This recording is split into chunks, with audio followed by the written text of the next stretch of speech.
Hi, Lisa. Hey, hey, how are you? Good. How are you? Good, good.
Go on.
Staff, I see that 4 commissioners are on. Did I see something that Commissioner Savage was not available tonight? That's correct, Chair Lemus. John Savage cannot attend. Okay. So are we ready to start? Okay. Okay, so I call to order the meeting of the Planning Commission for July 18th. And can we do a roll call, please? Commissioner Murphy? Here. Commissioner Moore? Here. Vice Chair Hancock? Present. Chair Lemus? Here. Thank you. We'll show Commissioner Savage absent. Okay, thank you. Were there any changes to the agenda this evening? No changes, Chair Lemus. Okay. And what about oral and written communications? I did receive an email. Was there any other oral or written communications? There was one email that came in just at 5:36 today. I'm not sure if you all were able to get that yet. It's from Tom Most, and staff will summarize his comments as a part of the presentation, and we will amend the agenda to include that as a part of the packet. Okay, thank you. Okay, so we'll go ahead and start with the matters at hand. The Cotati Hotel redesign. Thank you, Chair, Commissioners. And I'll just wait for my PowerPoint to come up. Great, thank you, Carrie. So as Chair Lemus has identified, the item before the Commission this evening is the Cotati Hotel project. Staff is calling it a redesign, as the architecture is the only change to the project. From the development team is Ken Molinaro, who was the original applicant on the Cotati Hotel when it was approved back in 2019. John Farrow of Farrow Development Company, and CJ Rico, also of Farrow Development Company. And they are on the meeting today and will be given some a brief presentation after staff presents. So we'll go to the next slide. The project description, as identified in the staff report, it's a request for design review, use permit, and a variance to allow the construction of a 4-story, 153-room hotel, separate market hall building that's about 7,250 square feet, which is general retail and fronts onto Old Redwood Highway. About a 10,000 square foot pedestrian plaza, and all of these amenities are served by a 183 space parking lot on 2.5 acres located at 147 St. Joseph Way in the Northern Gateway district of the Downtown Specific Plan. If approved, the project would also reconstruct portions of St. Joseph Way, building sidewalks, on-street parking, and landscaping, and a wetland water quality interpretive area in the far western portion of the property. And it's worth noting that 30 of these 183 parking spaces will continue to serve as a park and ride location for the general public. We'll go to the next slide. Just to orient everyone, this is an aerial photograph of Cotati with the plaza in the bottom right-hand corner. And Carrie, if you advance the slide one more time, it will highlight the project site. It's actually 3 parcels. It doesn't really seem like it, but it is. There's a small third parcel over on the far western boundary, and it fronts onto, it's kind of wedged between St. Joseph's Way and Highway 116 with a little bit of frontage onto Old Redwood Highway. And we'll go to the next slide. So this is essentially that same map, but with not the aerial photograph, but showing the zoning. And so all of the purple areas on this map are the Downtown Specific Plan. The plan is carved into 4 different zoning districts.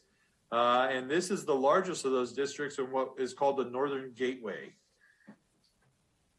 We'll go to the next slide.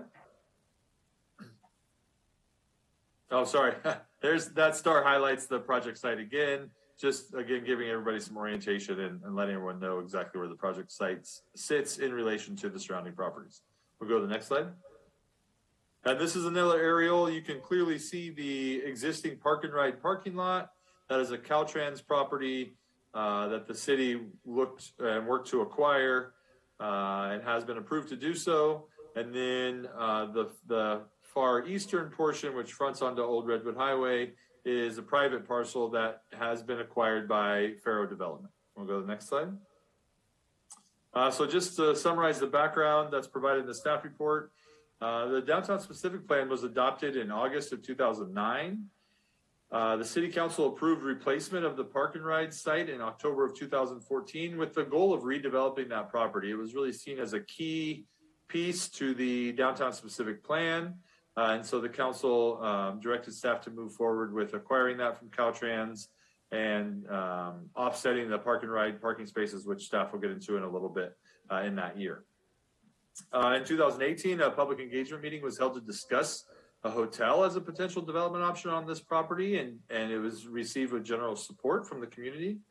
And following that, the next year, the Planning Commission adopted a CEQA analysis and document and mitigated negative declaration and approved all entitlements for a new hotel on this property. And that included a design review, use permit, and variances. That was May of 2019, was just ahead of the COVID pandemic, which has changed all of our lives. And so as you can imagine, hospitality uses were not seen as a good investment at that time. And so the project was essentially put on pause.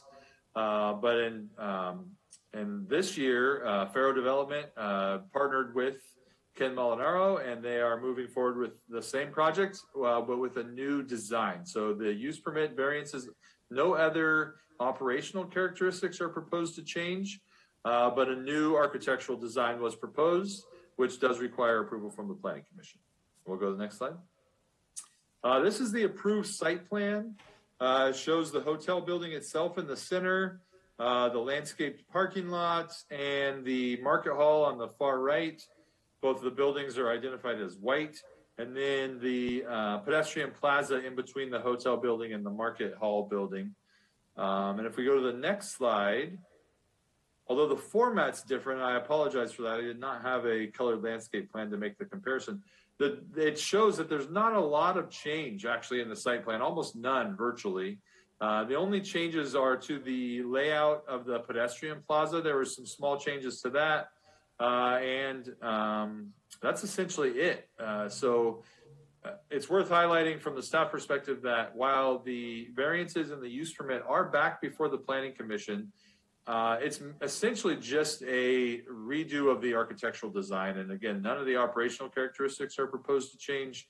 There is one little change with the variance, and I'll get into that as we discuss it a little bit further. We'll go to the next slide.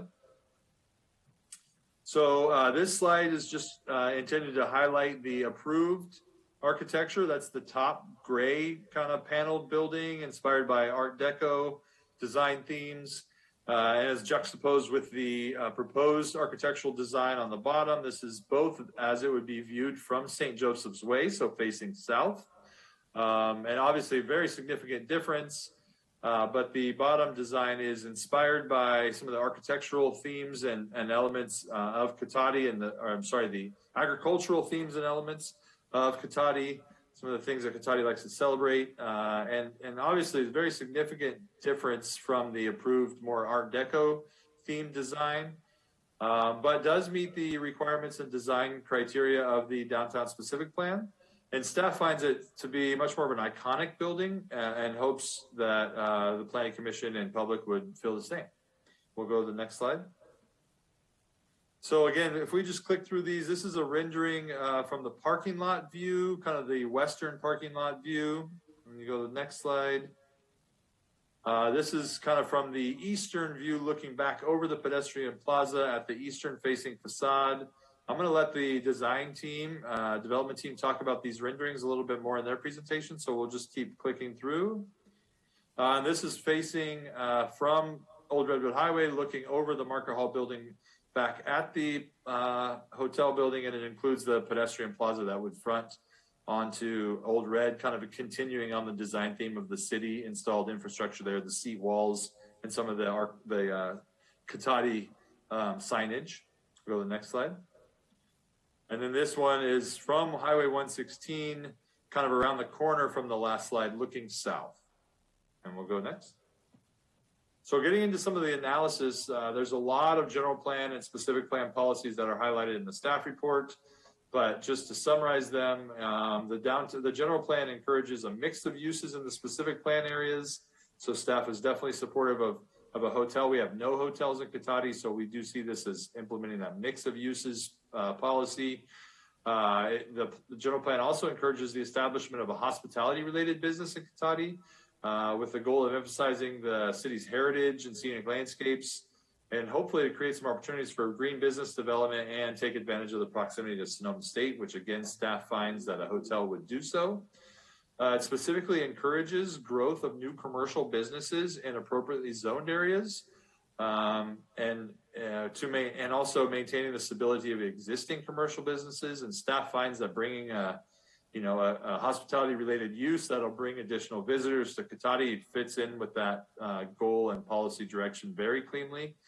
And then require discretionary projects to integrate best management practices and natural features to address stormwater. And there's a significant amount of stormwater infrastructure proposed to ensure that all on-site stormwater gets captured, treated on this property before it would enter into any of the storm drains, if it doesn't have a chance to percolate back into the soil. And you'll notice as you look at the site plan, the very central feature of the parking lot is a large rain garden that will capture all the parking lot stormwater. So staff does find that these policies, as well as additional ones identified in the staff report, are met with this proposed project. And staff, I summarized that in the staff report. We'll go to the next slide.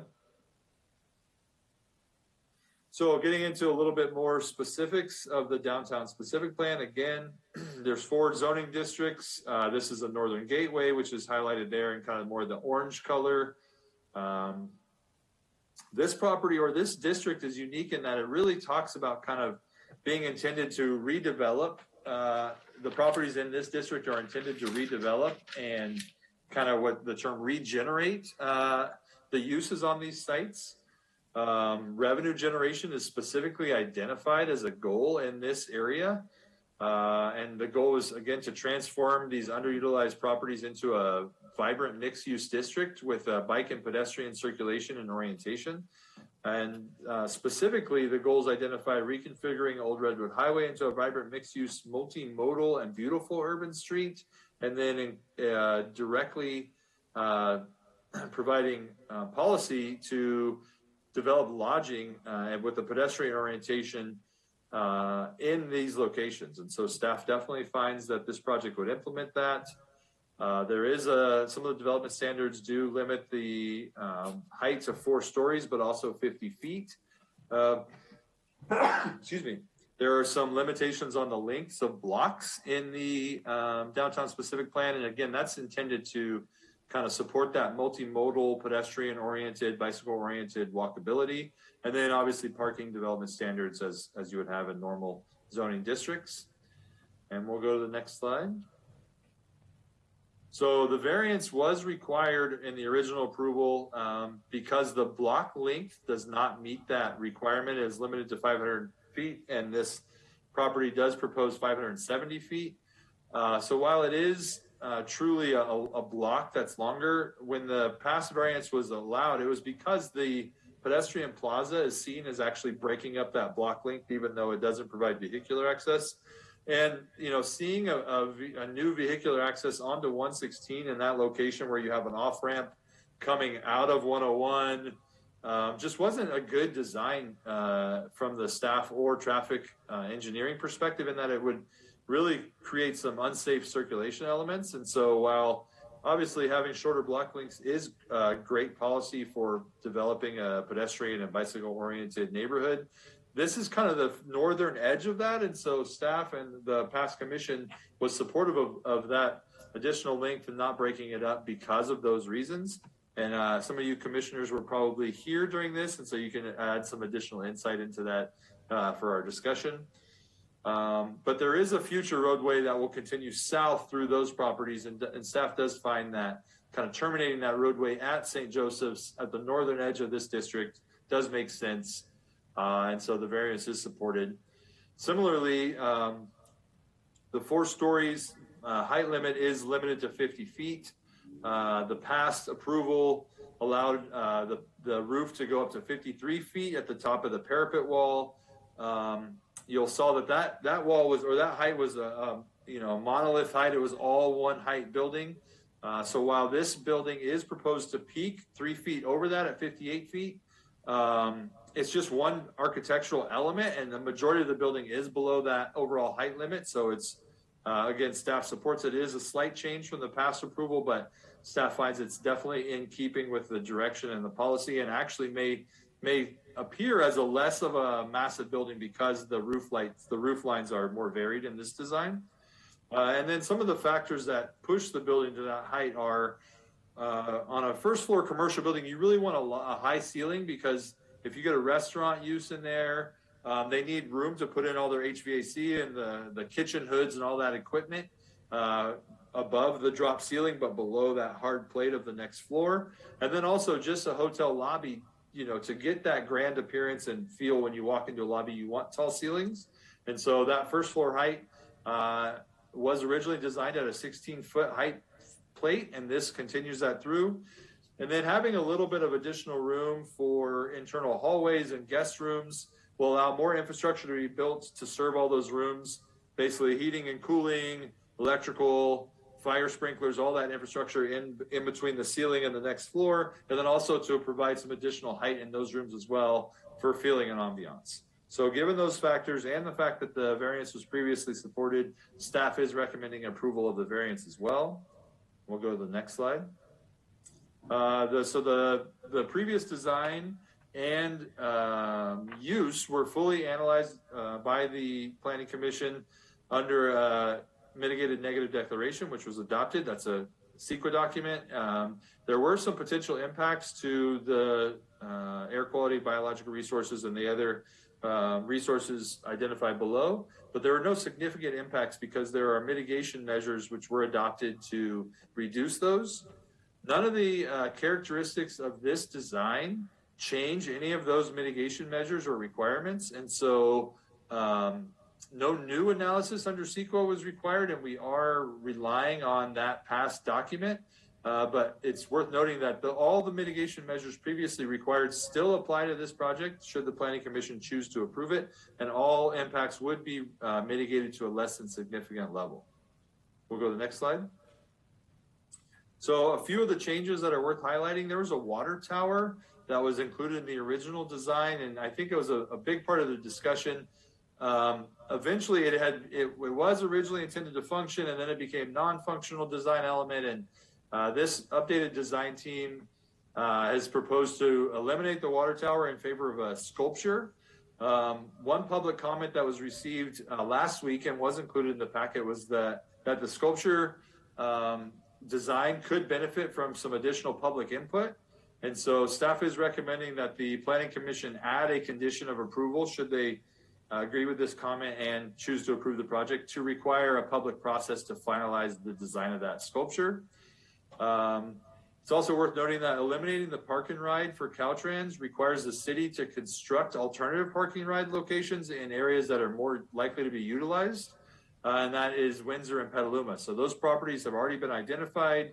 Caltrans and the city are already working together to construct those, and the construction will be funded primarily through the sale of the property to the developer. However, additional city funds will be required to complete that construction cost. And then, as I've talked about, the past use permit variances and CEQA are essentially being reauthorized with this action, as the updated design is the only real change from the previous approvals. And so one additional comment did come in at the last minute, I think just like, less than an hour ago, and that was forwarded on to you. But if you haven't had a chance to review it, they requested that no new gas connections be permitted for the hotel, just in kind of keeping with some of the climate related perspectives and reducing greenhouse gases. And then also did support proposed the request for the variance. They were supportive of the additional height, as it provides somewhat of a sound barrier to 101 for the rest of the community. So with that, we'll go to the last slide, and it is my recommendation, or the department recommendation. And the Community Development Department recommends that the Planning Commission approve design review, use permit, and variances for the Cotati Hotel to allow the construction of all elements previously discussed on a 2.5-acre site at 147 St. Joseph Way in the Northern Gateway portion of the downtown specific plan. And the last slide just identifies that I'm available for any questions, should the commission have any. And as mentioned, the applicants are here with a brief presentation as well. Noah, I didn't receive an email with the final comment that came in. I don't know if the other commissioners received it or not. So we probably did not have time to get that to you. It came in right as the staff was getting the meeting teed up. Okay. But I can read it out loud right now. This is from Tom Most, and he says, the project plan notes several locations that additional gas infrastructure may be constructed as part of the project. The renderings show what appear to be gas pits in the patio area of the hotel. To the extent possible, the city of Cotati should disallow this. Either new gas hookups or gas patio heating should be permitted as additional gas infrastructure is incompatible with our state climate commitments. And then with respect to the variance on height limits, I have no objection. I would suggest that future projects should also be allowed additional height beyond that currently in the specific plan adjacent to Highway 101. Taller buildings adjacent to the highway would serve as a sound screen and make walking in that area more pleasant. So that's the comment that was received, and we will amend the report and packet to include this comment after the meeting. Okay, thank you. Do we want to go to the developer before we go to questions from the commission?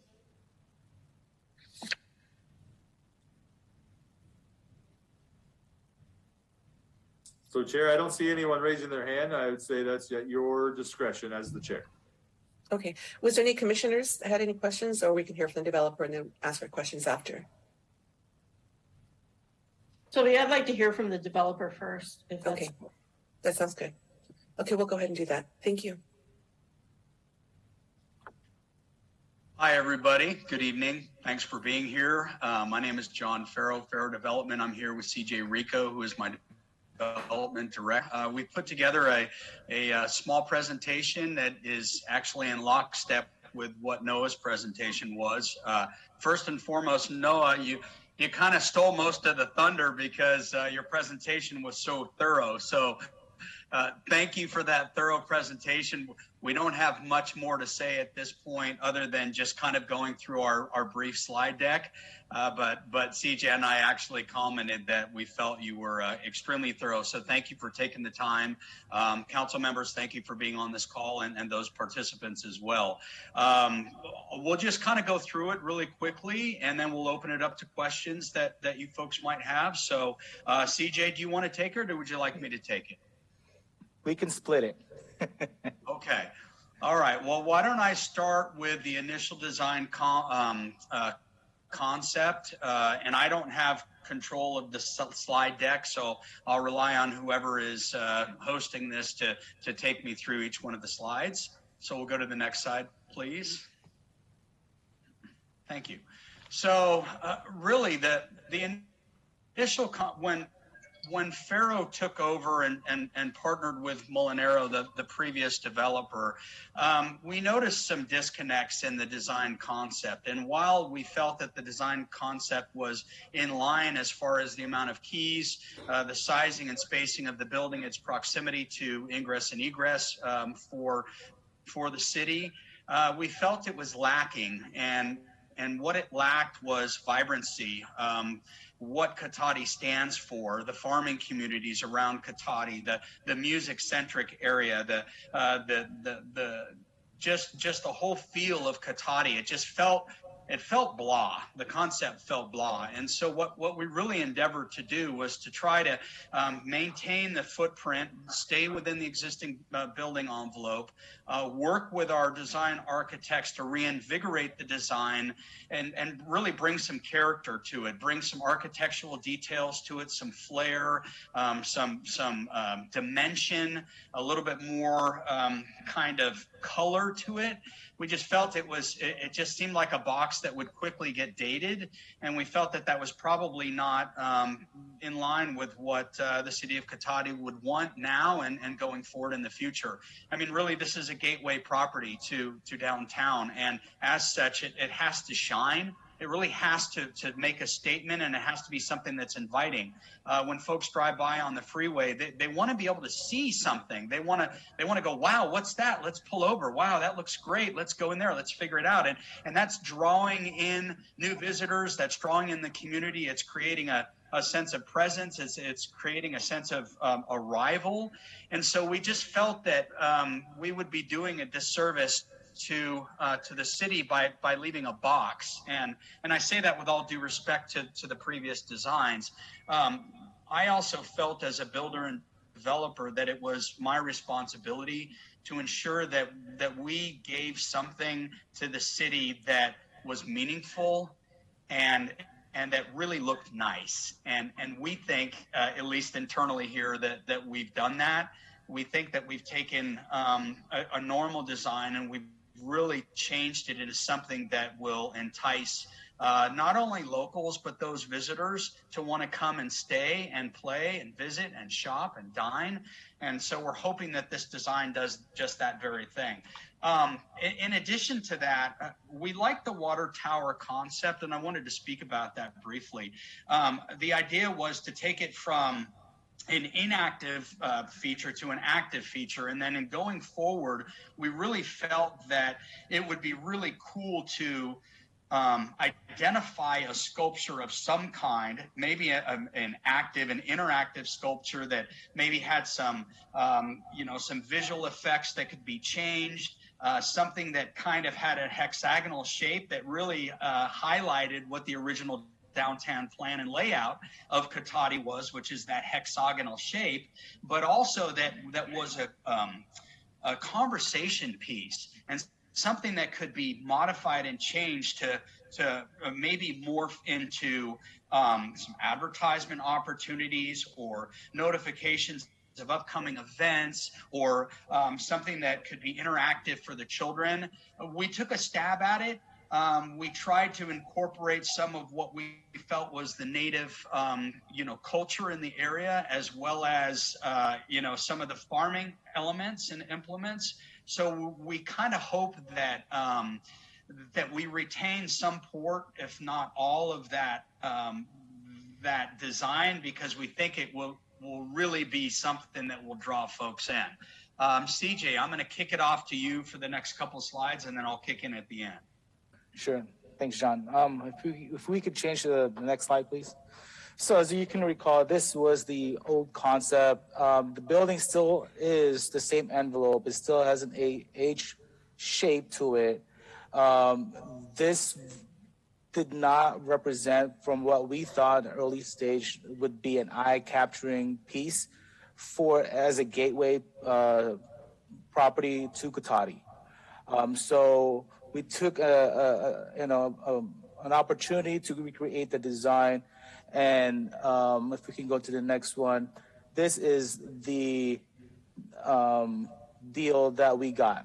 Right, we got the new colors into it. We got the arbors along the plaza that would feel like you could have outdoor dining. During the pandemic, we noticed that outdoor dining became a significant thing for all retail and restaurant uses. So this plaza is a centerpiece for the property between the hotel and the restaurant building next door. As you can tell, that sculpture to the north, that tower, is in line center between the two buildings. So it really is a centerpiece to the property, and which would identify as, hey, let's meet up over by the tower. You would know where that is without forgetting. You don't even have to mention, oh yeah, let's go to that building on the corner. No, let's just say, let's meet up over at the tower. And of course, if you're coming off from work, you utilizing this property as a parking area, where would you go next is the restaurant here. And so that's an opportunity that we saw as an identifying piece that would lend Cotati. It's kind of like a staple into the other communities that it doesn't have. So we move on to the next piece. Next, thank you. So again, you guys saw this already. This is just facing from the north side, facing southeast. You can see that on the bottom corners of the buildings, it does have some historical artwork that represents the city itself, and that would carry all along the corners of the building. So once people walk around the entire building, it does have some identifying history to what Cotati is. Next, please. This is facing north from the southern piece of property. This area right here would identify as our secondary entry and exit. The parking lot to the north would be our main entry, but this is where people are most likely going to come out from the hotel and head to the downtown areas. Again, I'd like to point out, just along the bottom parts of the building, you will see that there's some artwork that will continue to provide historical features that describes Cotati. Next, please.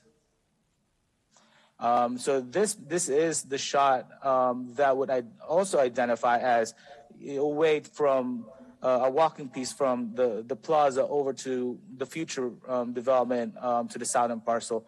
But this would be kind of like your drawing piece from people from the downtown and people from the hotel and the restaurant to lead into the downtown. So this is just a kind of an identifying moment that, if you have tables or events, this is what ultimately look like. And those things at the bottom piece are movable. to where we can create some private events. Next. This is from the north side looking southwest. Again, that tower, I really like that tower.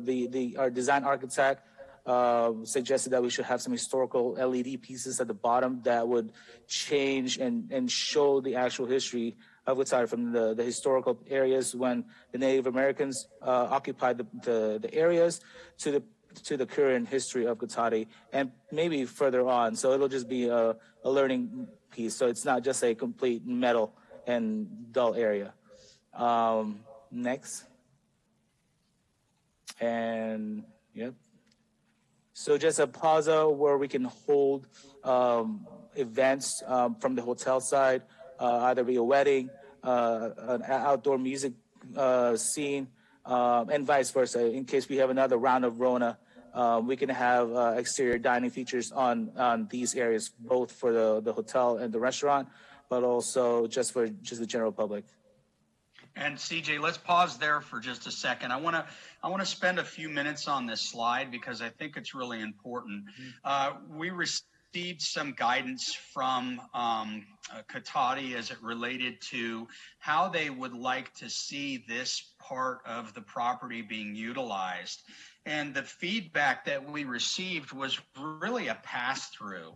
The pass-through being one that would allow those who were in this area, who were looking at the sculptures, the statues, or were dining in the marketplace, or were enjoying the outdoor alfresco areas, would basically, in effect, and for lack of a better term, have the opportunity to access the quote-unquote yellow brick road, if you will, across St. Joseph's, that would then bring them directly into future development and planning for the city of Cotati.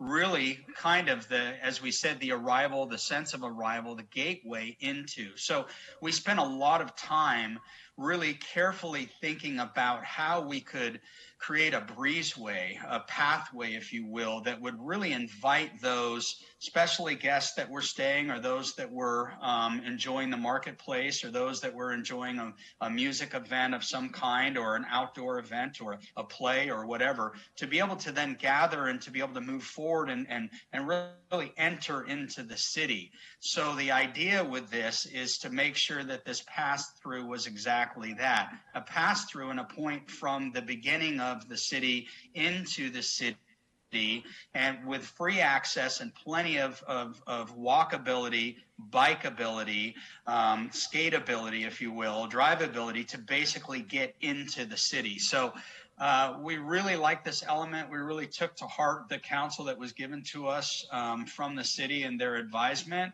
And when we really feel this feature in and of itself will create a place that will be the sense of arrival, if you will.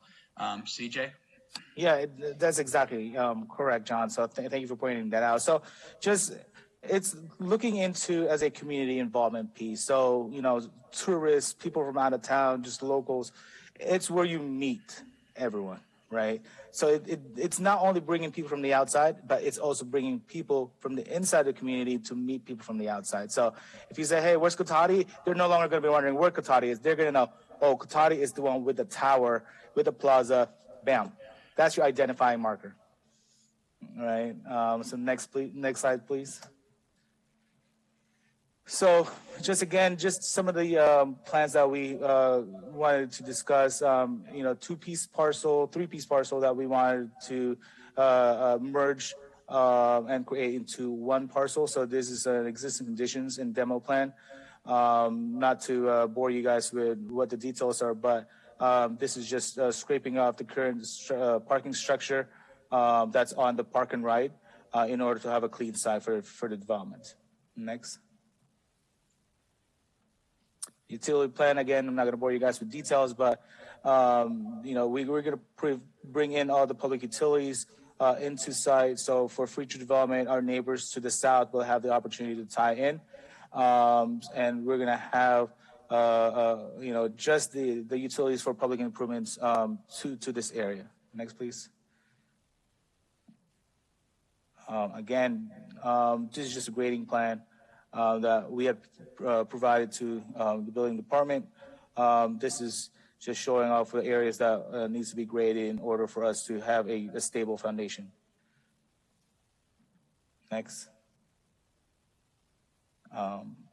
Again, so you guys will see that we do have the number of parking spaces here in this centerpiece, so that we're kind of on that where, you know, I don't even know what to call this, but in the centerpiece of this property is what Noah was saying about all the irrigation, all the trees, you know, kind of like a semi-park, which will be shown on the irrigation plan.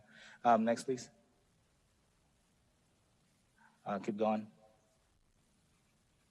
Keep going. Here we go. So this is what Noah was referring to. So this piece right here, just to the north of that building, where you have some vegetation, some trees, will be an area that people can walk, can sit down. There should be some benches there. If not, we can put some. And then on the southwestern side of the property is where we were talking about the kind of like that monument piece, where it's a learn of the bio areas of CTS and botanicals and, you know, wetlands. Next. Let me stop there. Let me stop you there, CJ, just for a second. I want to interject.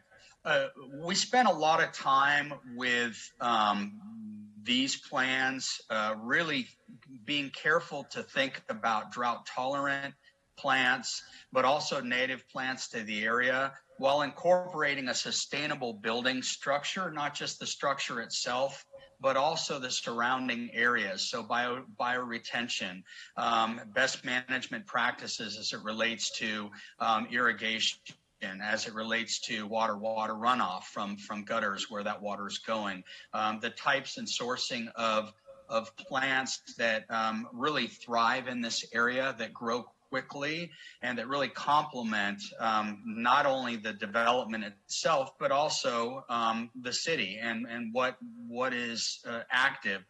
So often you see people going from one extreme or to the other, where you'll see something that is not green, it's just brown plants, brown shrubs, brown pampas grass. That's great, and that's very sustainable, but it doesn't really offer an inviting or a welcoming place to gather.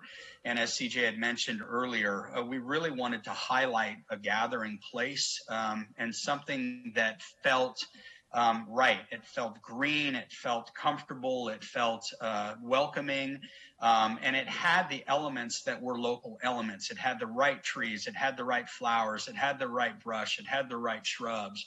That was more painstaking than I think in even the design of the building itself, because we had to be very sensitive to really capture what we were trying to accomplish here. It's easy to just say a tree's going to go here or a tree's going to go there, but what is that tree going to do when it matures? Is it going to leave droppings and sap? Are you going to get complaints from people?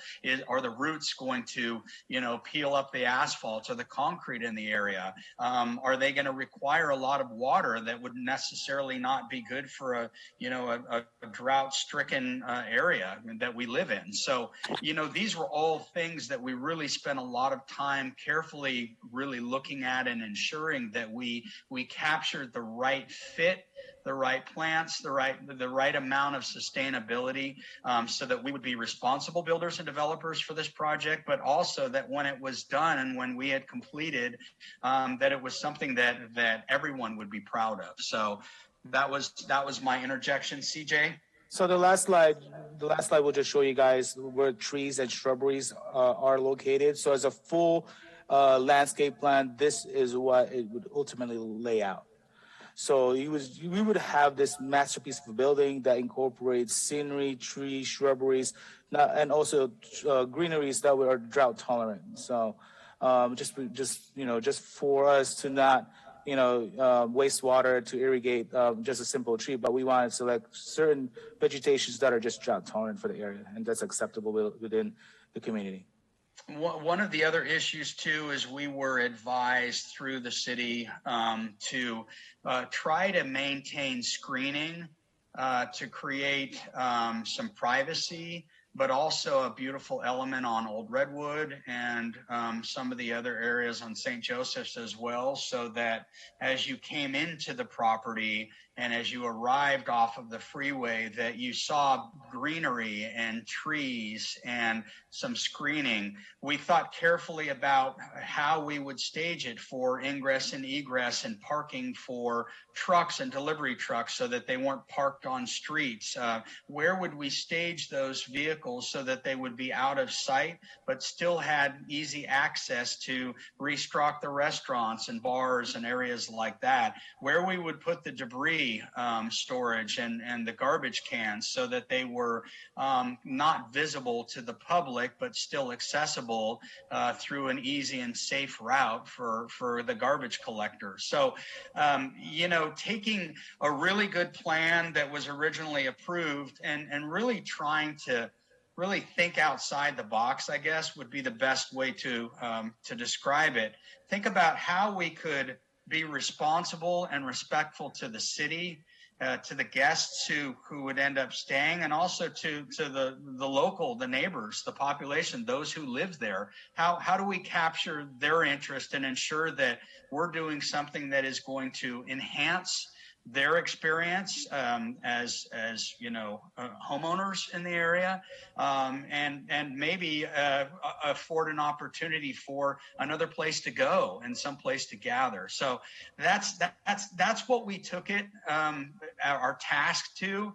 And honestly, when I looked at this project originally, my first thoughts were, if we're going to put our name on this, let's make this special. Let's make this something that everyone can be proud of, that neighbors and homeowners can be proud of, that renters and tenants can be proud of, that guests can be proud of, that the city can be proud of, that the council can be proud of, and that the surrounding cities can be proud of. And maybe we're taking the steps that we need to take and leading by example to those other surrounding areas. And maybe this is the first step towards progress in all categories and areas, by being sustainable, by building responsibly, by thinking respectfully about the community, about our neighbors, about our friends, and about our city. So I think that's it. That's all I had on my side. CJ, do you have anything to add? Took the words right out of my mouth. Okay. Folks, will open it up to questions from the council, and happy to answer them if we can. Thank you, Mr. Farrow and Mr. Rico. And now I'm going to go to questions from the commissioners. But before we go, I had a question I just didn't want to forget about. You mentioned some artwork and representation featuring historical indigenous community, historical kind of indigenous people. So I just want to make sure that this is being done in conjunction and kind of respect with Great and Rancheria, because we're on Great and Rancheria land and Coast Miwok. So I just want to make sure that that collaboration is happening so that we don't do anything that's not, respectful of their culture. And that's a really great question and a great comment. And the answer to that is yes. As a matter of fact, we've spoken with Great at length. They've actually asked if they could use our facility as overflow. We've discussed really their tribal council and input and weighing in from their tribal council on respectful and correct art. Because you're absolutely right. The worst thing we could do is try to go ahead and make assumptions without really speaking to the folks who have lived it and who know it. So the answer to that is an absolute yes. Thank you so much. Thank you so much. I'm sorry, Commissioners. Let me go to Commissioner Hancock, Vice Chair Hancock. Yes, hello, thank you. And thank you for Chair Lemus's comments on that, because I was going to bring that up about, I think we should, if you're going to bring in the native peoples, the Coast Miwok, then it's a good idea to contact them. So I'm very pleased that you've actually done that and started that process. I really like the way you're presenting this, and the colors. To begin with, I was thinking, the concept there that we are, at its essence, it's an intensification of the urban area, and yet we want to really present something that, in a sense, de-intensifies it, encourages people in. So I like a lot of what you're saying, but that sculpture, I'm not too sure. It doesn't do it for me from the way you've described. So the aspect of it that I think I really like is I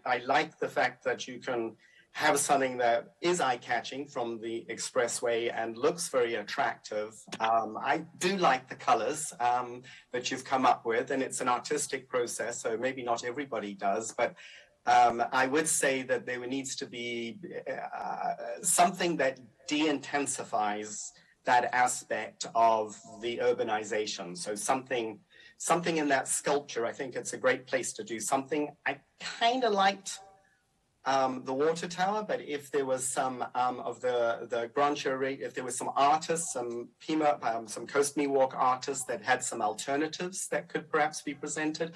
I don't really like the idea of it being an advertising sign at all. You've got a lot of traffic there. It's distracting if you do that. That would be the bit that I would sort of be really sort of cautious about, is just how to really work with that sculpture to make it something that fits.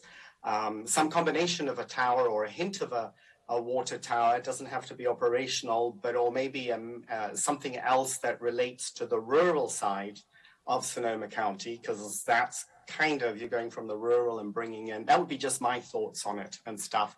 I had a question in a way for staff on the project, and that is just for the parking areas, what type of surfaces are being mandated by the city? We do have this process there of trying to do infiltration in it, and there are different surfaces. So really my question to staff is, are they giving the developer options to be able to do that infiltration into the sort of the soil? So that's, I think, the major question that I've really got at this stage. So I'll throw that. I'll whenever we're ready to ask staff questions. That would be my input at this point. Thank you. Thank you. We'll go to Commissioner Murphy. Thanks.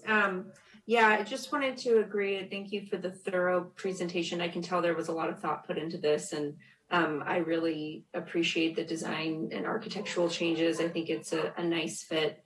I had two questions. First was, for the mixed use space, is it being built for a particular type of mixed use? I think retail was thrown out there. I don't know if it's retail / dining, or if there's any other detail you can share with that.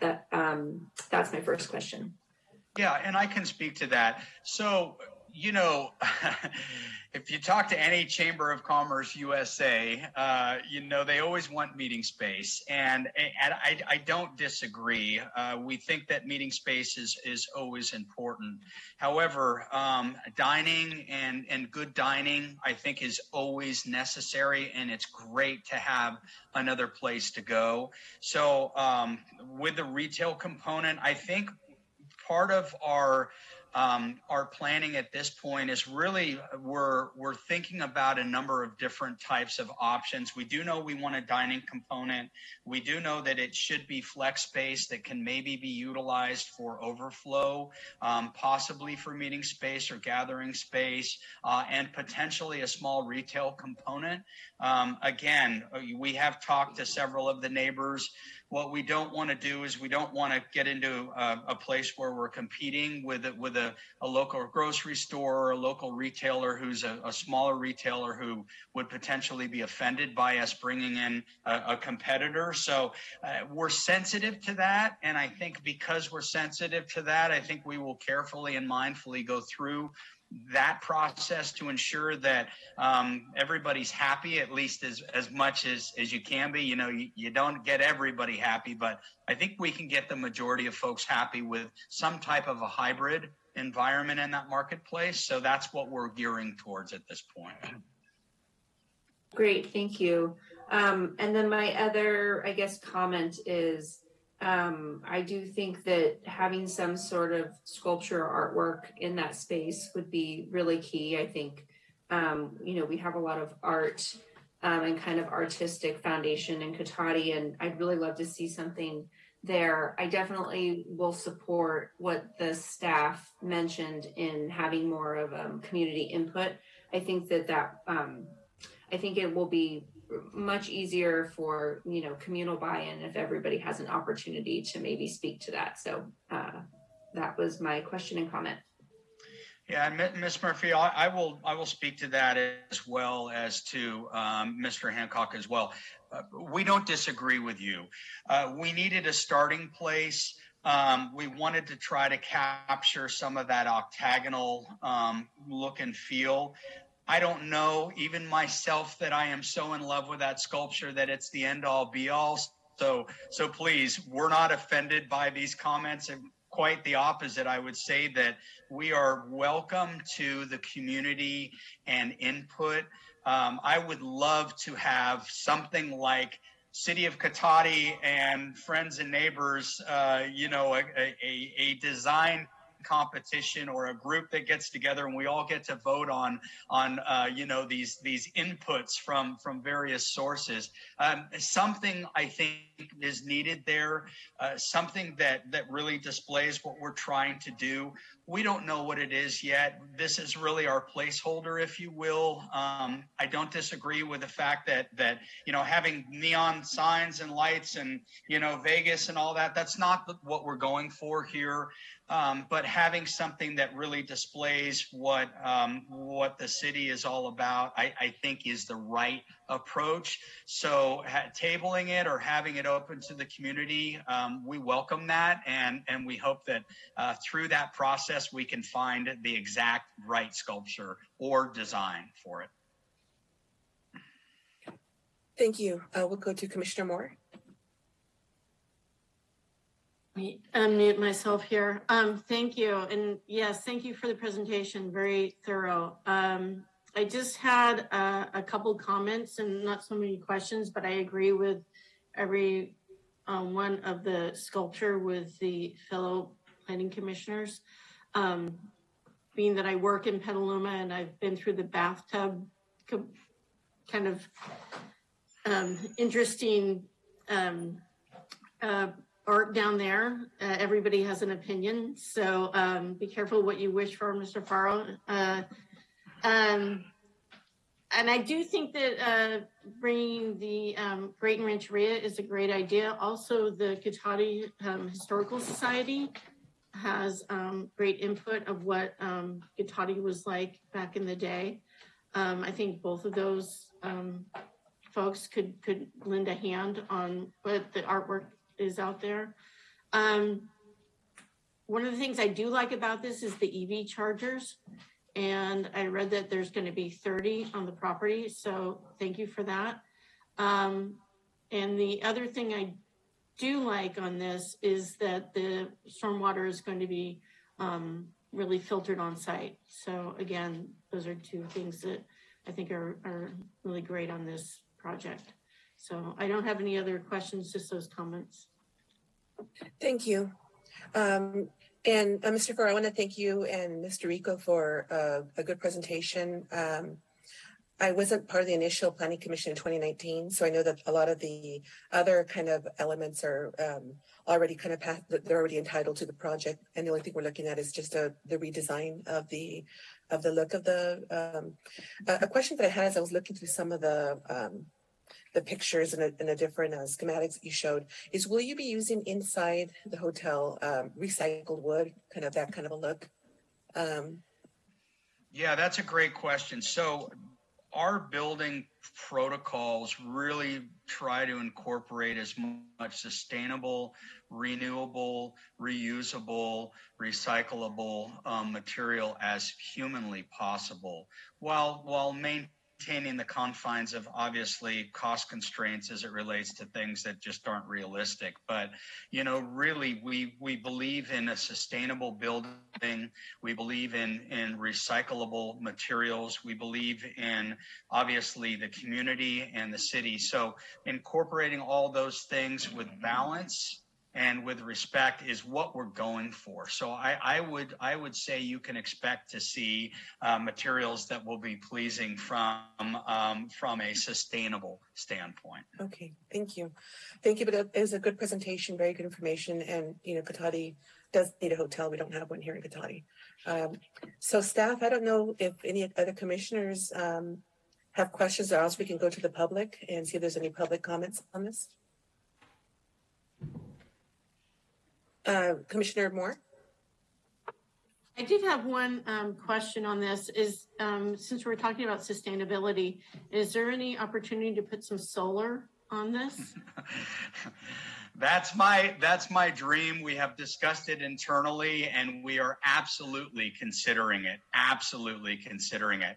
If you look at the positions of the roof lines and some of the orientations, we put those in our initial design plan for the opportunity to capture solar. It takes a little bit away from the roof color, but we feel that the trade-off is definitely beneficial. So we are actively looking into solar, and if we have the opportunity to do it, we will 100% put solar on this building. Okay, thank you. Okay, Vice Chair Hancock? Yes, I just wondering if I could have staff answer that question about what are the options for the parking spaces for stormwater infiltration. Just the current requirements are the minimum, I think, that's required by NPDES, but I just like to know what the current requirements are by staff for options that the builder can use before we go to public comment. Thank you. Thank you, Vice Chair. So there's a stormwater design manual that the City of Santa Rosa put together that essentially all of the jurisdictions in the county use. And it allows the developer to propose a variety of different paving materials to allow infiltration to occur through those materials. It also allows developers to kind of use the pervious surfaces to direct the water into rain gardens. I know for a while in Sonoma County, pervious concrete was kind of a trend. I will say, I think kind of in hindsight, the realities of that have proven to be not as beneficial as the goals. And so the Stormwater Quality Control Board actually does not allow pervious concrete to be utilized in their designs anymore, because they found that it actually fills in, silts in, and then it becomes impervious. And has numerous other kind of maintenance challenges. So once it gets utilized and installed on a private property, if somebody goes to do patchwork or fix something, and often gets replaced with impervious concrete, and then the design doesn't work.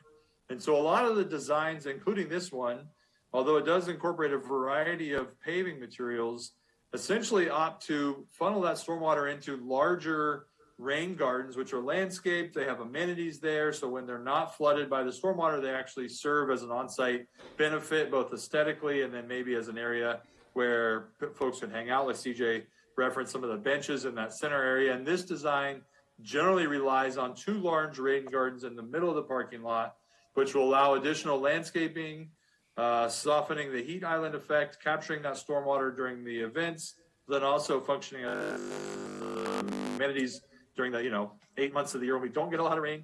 And then you'll see in that far southwestern corner, there's actually a wetland interpretive sign panel and some additional wetland kind of rain garden features that are intended to further utilize stormwater cleaning and infiltration, but then also talk about that and kind of champion that to the folks who are, taking the time to walk around and enjoy that space. Thank you. That's very good. Nice, good answer. Thank you. And Mr. Hancock, just to add to that as well, we worked for the last 3 years diligently with the City of Santa Rosa as well, since Noah had mentioned that, on not only SWIPs, but also BMP, best management practices. And Noah is actually correct. We've found that degradation of pervious materials, maintenance upkeep, silting, et cetera. Everything that he mentioned is exactly true and correct. We really have already leapfrogged beyond that with the capturing of these gardens and areas, being responsible to where water is going and capturing and utilizing it to its highest and best, while also maintaining the aesthetics and durability of drivability and of parkability. So you had a great question. I just had to comment because we spent a lot of time over the past few years on exactly what Noah was talking about. Yes, Neil, thank you. Yeah, I mean, the NPDS process for the 2-year storm to polish those water areas is very valuable. So, and I think the dual usage of it that you've talked about, being able to have the benches is a really great idea. And I like the long-term view of trying to get more education in with those signs. There is a wetlands further down, a vernal pool that's a little bit further down, not on this property, but because of so thank you very much. Thank you. And now, do we have any other commissioners that had one more question before we go to the public? Okay, why don't we go to the public? Staff, is there anyone from the public that wants to speak on the matter? To our attendees tonight, please use the raise hand icon to speak, or if you're dialing in, use *9.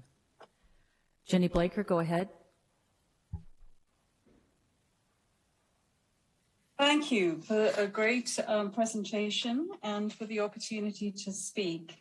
I appreciated a lot of the commissioners' comments and questions already, and also the references that you made to water and native plants and low water plants and sustainability and recycled and recyclable materials, and also the having involved the Coast Miwok people already. That's all great. Thank you. I was wondering in what other ways the design of this hotel can respond to the climate crisis.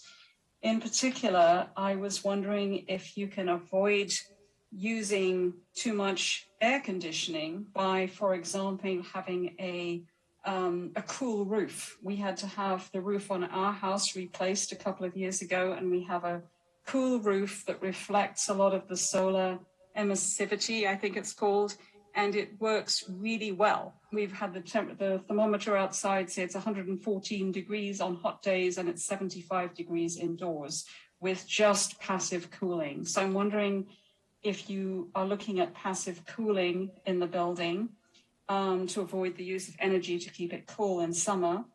I was also wondering about the plaza area and whether there are ways of cooling that in summer, making use of the westerly breezes, the coastal breezes. That was mentioned twice in the general plan references, but I don't see anything about that in the plans for the buildings.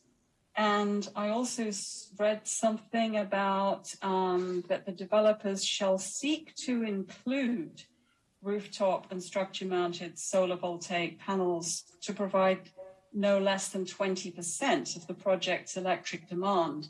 And I was wondering if you couldn't do more solar, including in the parking lots, which are, if there could be shade and electric solar panels in the parking lot, as well as on the roofs of the buildings.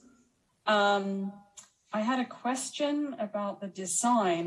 One of the pictures of the design of the hotel shows 6 little sort of curious pop-up roofs on top of the highest roof. And I wondered what those were about. They just looked peculiar to me, although I like the new design for the rest of it. I agree, it looks more interesting and colorful. And lastly, on the sculpture, I was glad that you had consulted with the Great Rancheria already, but I don't like the sculpture, and I do encourage the public process, inviting public input. Oh, one more thing. I think Commissioner Moore mentioned 30 electric vehicle charging stations, but on page 66, I read 4 EV charging stations. So I wonder if you could clarify how many EV charging stations there would be in the parking lot.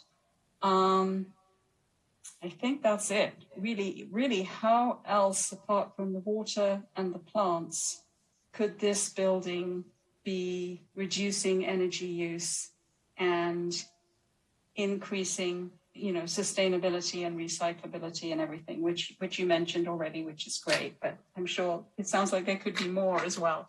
Thank you very much. Thank you, Ms. Blaker.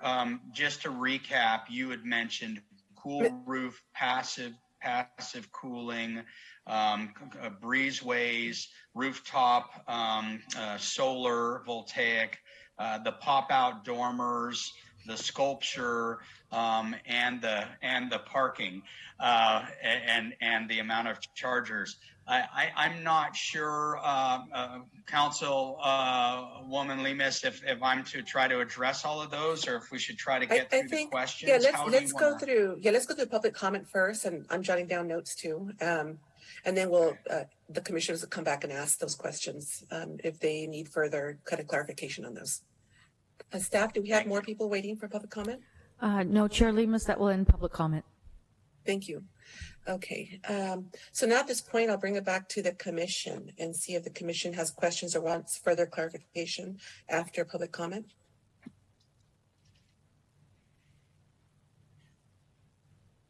I would just like Jenny's questions addressed by staff. Okay.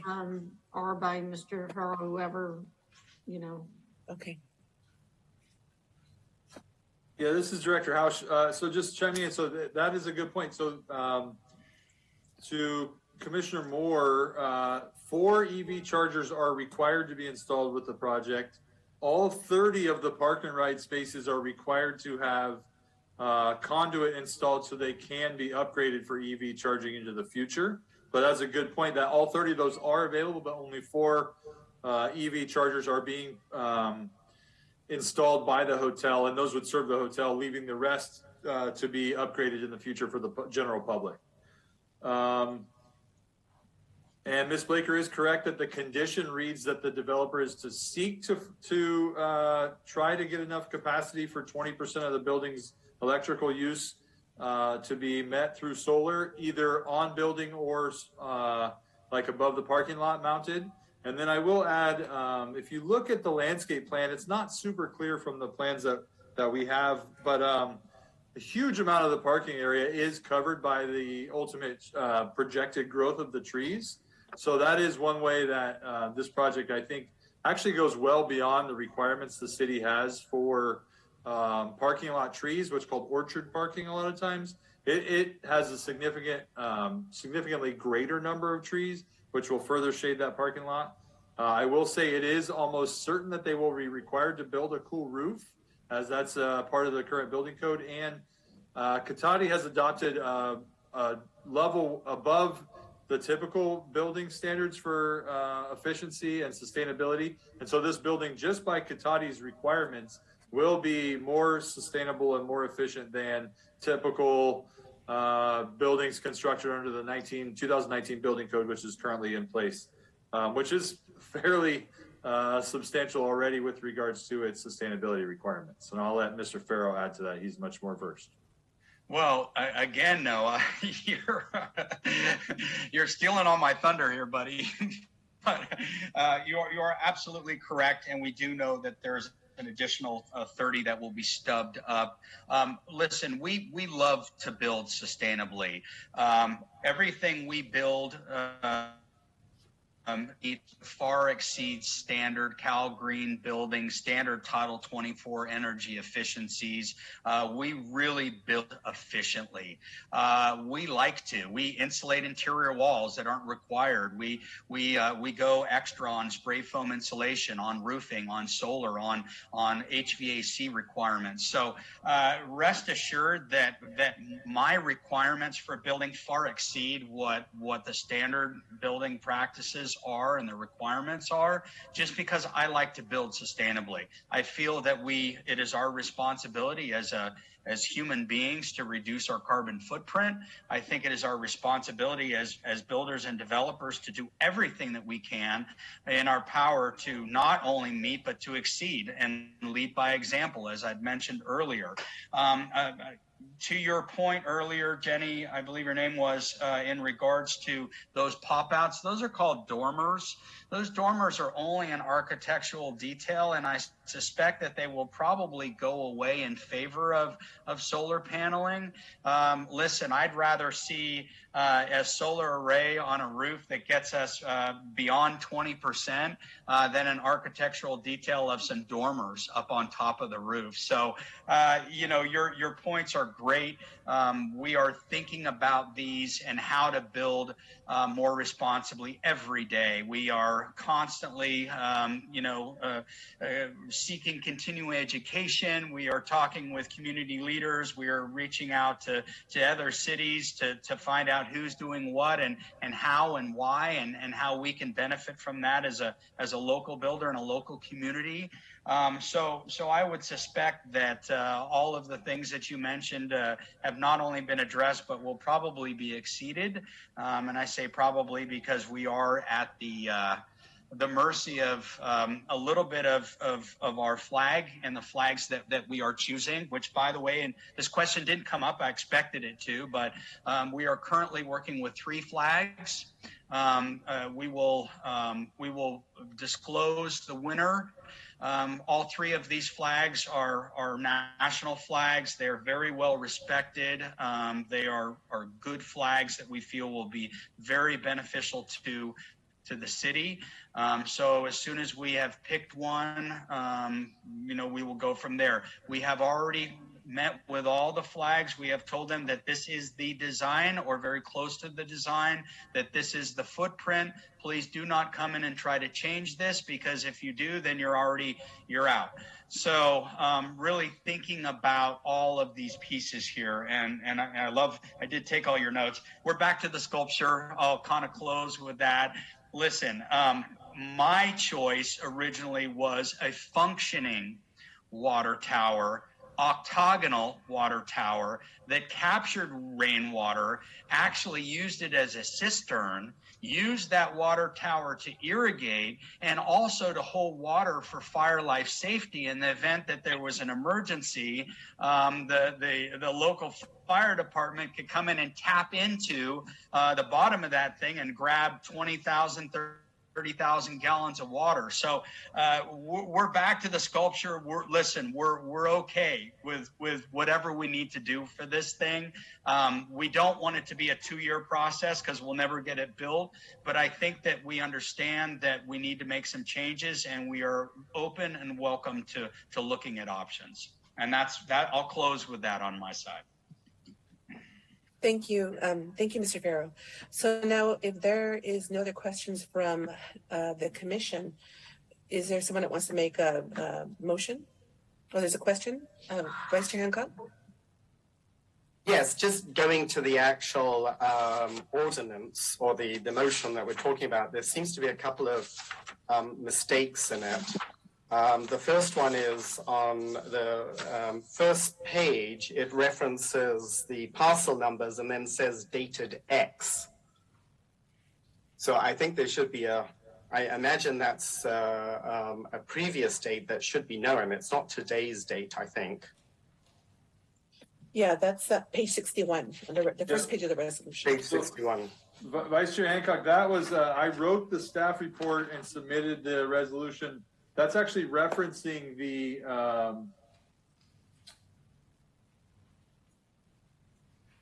I'm sorry, that is a typo. You are correct. That date is supposed to reference the date of the submitted plans, the date stamp on them, but I will update that. Yeah. Thank you, sir. So that's one thing that's there. And then on the back end of the Adobe Rancho Fire District, there's again sort of like cut and paste stuff that's referencing the Petaluma fire prevention. So on page 80, packet page 81, on paragraph 100, right at the end, it says that and approved by the Petaluma fire prevention prior to closure or changes. Is that meant to be Rancho Adobe? I know that they share. It is meant to be Rancho Adobe, and oftentimes they're, consultant does not catch those, and I tried to catch them all, and I missed that one. Thank you, sir.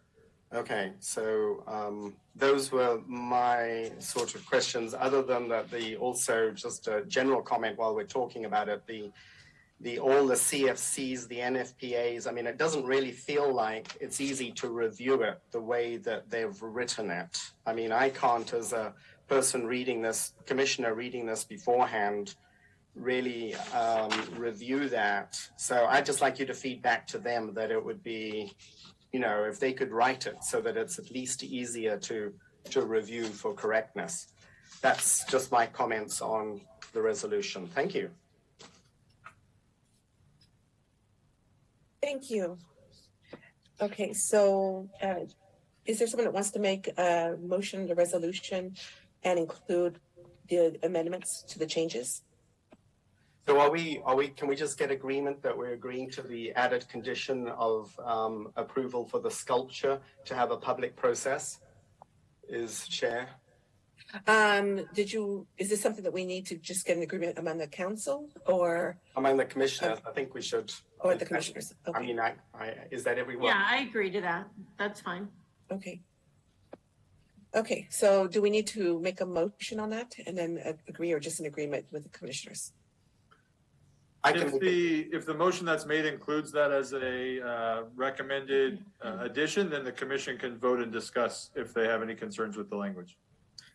Okay, so I can put forward a motion to approve the resolution of the City of Cotati Planning Commission approving preliminary design review, variances, and a use permit for the Cotati Hotel project consisting of a 153-room hotel, a 7,250 square foot commercial building, and a 10,300 square foot outdoor pedestrian plaza, together with alcohol sales with entertainment, nightclub, and outdoor dining on private property, APNs 144-170-003 and 005 and 010, file number PA 2206, with the two corrections that I just suggested, and also with the added condition of approval for the sculpture to have a public process, for it to come up with a public process.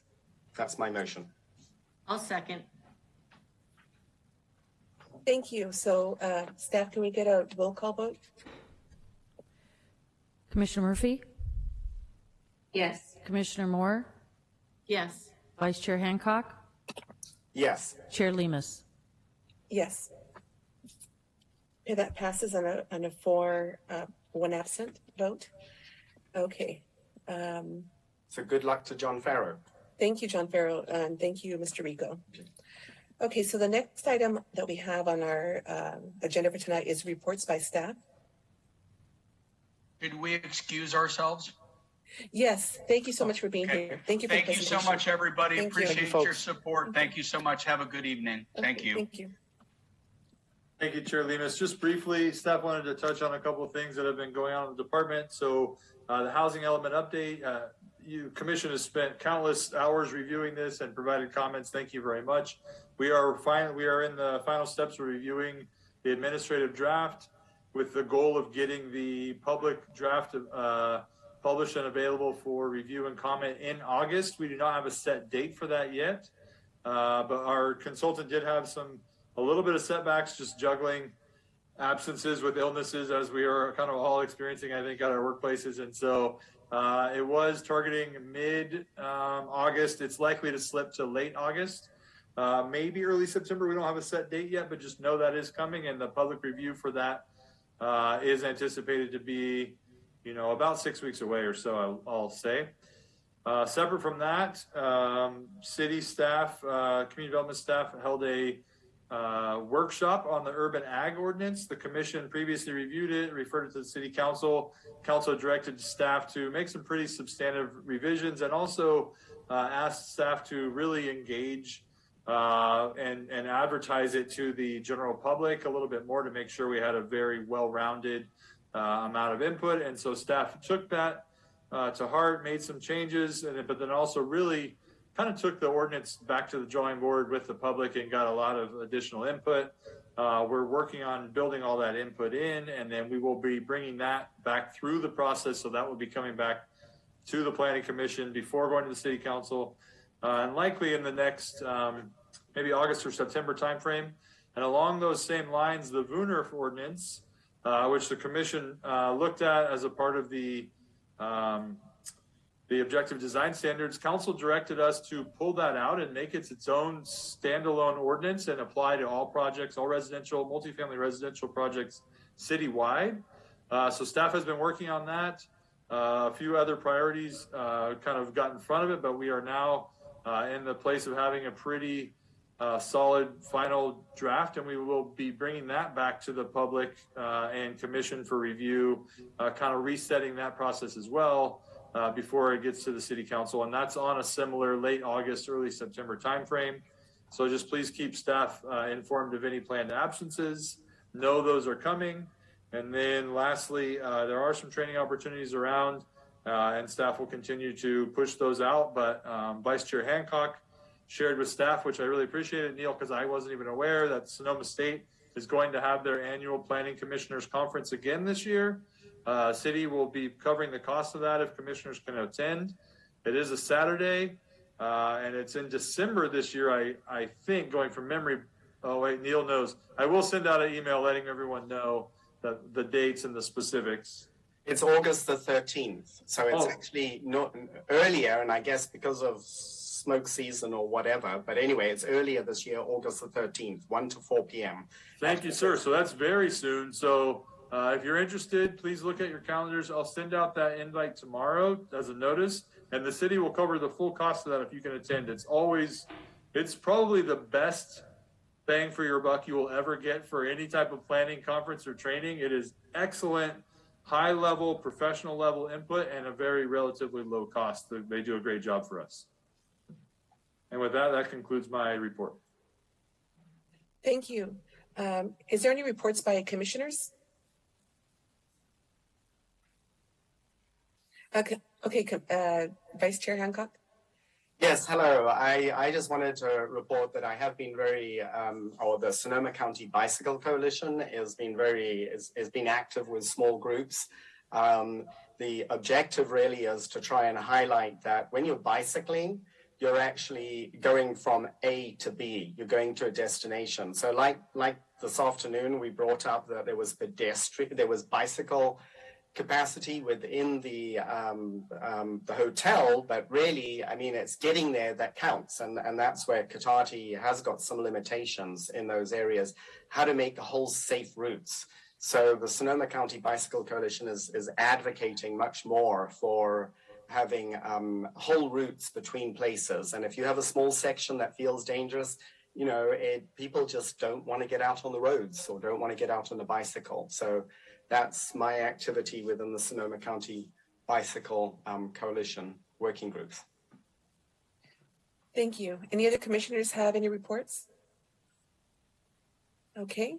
We have the next item, which is items received after the agenda was posted, which was the letter that we received. We did receive the email for this one. I think all the commissioners received this email and we reviewed it. So I don't think there's anything else after this. I think we're ready to adjourn unless someone has any questions or comments. Okay, I think we're ready to adjourn. Thank you, everybody.